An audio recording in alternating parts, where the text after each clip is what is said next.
أنتم عنه معرضون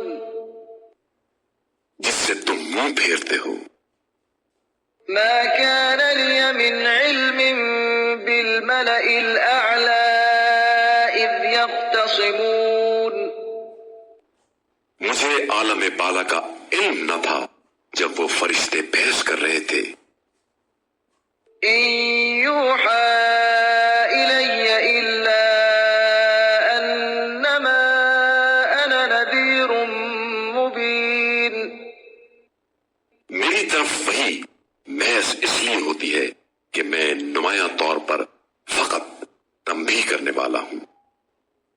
إذ قال ربك للملائكة إني خالق بشرا من طين جب آپ صلی اللہ علیہ وآلہ وسلم کے رب نے فرشتوں سے فرمایا میں مٹی سے ایک بشر بنانے والا ہوں. فإذا سويته ونفخت فيه من روحي فقعوا له ساجدين بس جب میں اسے درست بنا لوں اور اس میں اپنی روح پھونک دوں تو اس کے لیے سجدے میں گر پڑنا. فسجد الملائكة كلهم أجمعون چنانچہ تمام کے تمام فرشتوں نے سجدہ کیا إلا إبليس استكبر وكان من الكافرين سوائے ابلیس کے جو اکڑ بیٹھا اور کافروں میں سے ہو گیا. قال يا إبليس ما منعك أن تسجد لما خلقت بيدي أستكبرت أم كنت من العالين فرمایا اے ابلیس جسے میں نے اپنے دونوں ہاتھوں سے بنایا ہے اس سے سجدہ کرنے سے تجھے کس چیز نے روکا؟ کیا تو نے تکبر کیا ہے یا تو اونچے درجے والوں میں سے ہے؟ قال أنا خير منه خلقتني من نار وخلقته من طين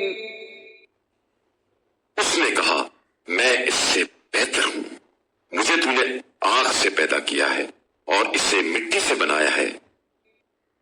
قال فاخرج منها فإنك رجيم فرمایا بس نکل جا یہاں سے کہ تو یقیناً مردود ہے.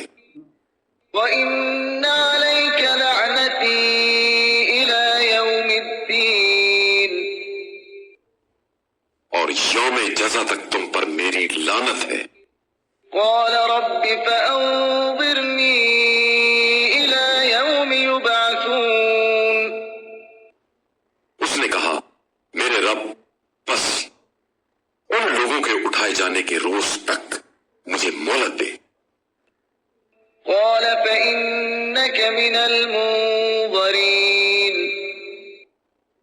فرمایا تو مہلت ملنے والوں میں سے ہے إلى يوم الوقت المعلوم معین وقت کے دن تک.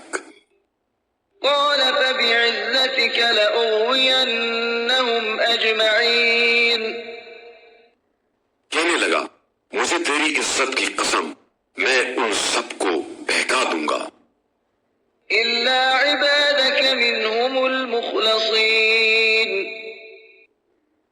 ان میں سے سوائے تیرے خالص بندوں کے.